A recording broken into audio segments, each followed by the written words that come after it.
Christophe est mort le 16 avril 2020, à l'âge de 74 ans, des suites d'un emphysème aggravé par le Covid-19.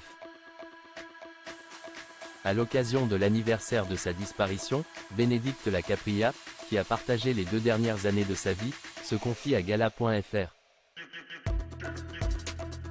Elle est l'une des dernières femmes à l'avoir côtoyé. Avant de vivre reclus chez lui à cause des restrictions imposées par la pandémie de Covid-19, Christophe passe les 2 dernières années de sa vie aux côtés de Bénédicte Lacapria.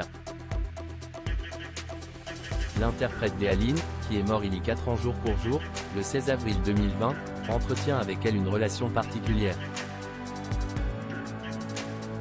Entre eux, il n'y aura jamais de sexe, mais une connexion émotionnelle comme le résume l'intéressé, qui a vu sa vie changer au contact du beau bizarre. Comme elle le raconte dans son livre Christophe Intime, ed. Albin Michel, à l'occasion de l'anniversaire de la mort du chanteur, Bénédicte Lacapria revient pour Gala.fr sur les dernières années d'un homme qui a marqué sa vie à tout jamais. Gala.fr, dans quelles circonstances avez-vous rencontré Christophe? Bénédicte Lacapria, la première fois que je l'ai rencontré, c'était en 2018, pour son spectacle à la Philharmonie de Paris. Mon fils faisait des courts-métrages et par ce biais, il avait rencontré Christophe, qui a signé l'une des musiques de ses films, puisqu'il aidait beaucoup les jeunes. On ne s'est plus quitté. Pourquoi votre histoire était-elle différente des autres? Qu'est-ce qui vous liait tous les deux? Je pense qu'on se ressemblait sur certaines choses. On était des grands amoureux, assez idéalistes. En même temps, il était très affranchi. Je ne sais pas pourquoi ça s'est fait. Mais je ne me suis jamais senti aussi proche de quelqu'un. Ça ne passait pas forcément par des actes, c'était vraiment une énergie. C'était très fort. Et puis, ce n'était pas juste une histoire d'amour sexuel. Ce qui nous liait beaucoup, c'était la création.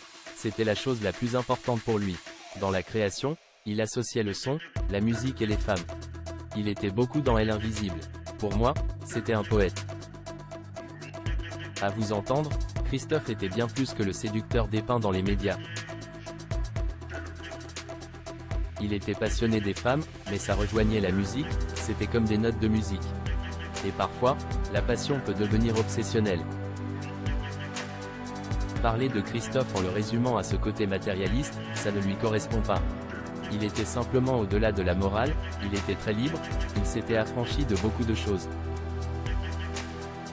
Il était au-delà de la réalité, mais ça ne veut pas dire qu'il n'était pas dans le vrai. C'est comme ça qu'il faut parler de lui. D'ailleurs, vous le fréquentiez, tout en le laissant aller voir d'autres femmes. En réalité, on ne formalisait pas les choses. Quand il me faisait des propositions, je ne répondais pas. J'étais un peu fuyante, mais il n'y a jamais eu de pacte entre nous. Je le laissais libre, il pouvait avoir toutes les maîtresses qu'il voulait, je n'étais pas contraignante. Si j'avais cédé, je ne pense pas qu'il aurait pu changer. Je savais qu'il ne fallait pas que je rentre là-dedans, mais je n'ai rien subi. Vous dites que Christophe vous a offert une vie. Qu'entendez-vous par là? Avant de le rencontrer, j'étais dans une vie assez fermée. On vit quand même dans un monde où les portes sont assez fermées, les portes du cœur, les portes de l'esprit, etc. Il m'a ouvert ses portes. Quand on est avec lui, on ne vit pas dans la réalité commune des gens. Après, il faut savoir y rester. Grâce à lui, j'ai trouvé une force, que j'ai toujours. À quoi ressemblait votre quotidien auprès de lui? Je vivais beaucoup pour lui. J'avais une vie normale qui ne me faisait pas vraiment rêver et puis il y avait celle avec Christophe. J'allais le voir 1 ou 2 fois par semaine, des fois je partais en concert avec lui, j'allais aussi sur son bateau. On se voyait quand même très souvent. Quel rapport entretenait-il avec sa santé? Prenait-il soin de lui? Il savait qu'il avait une santé précaire.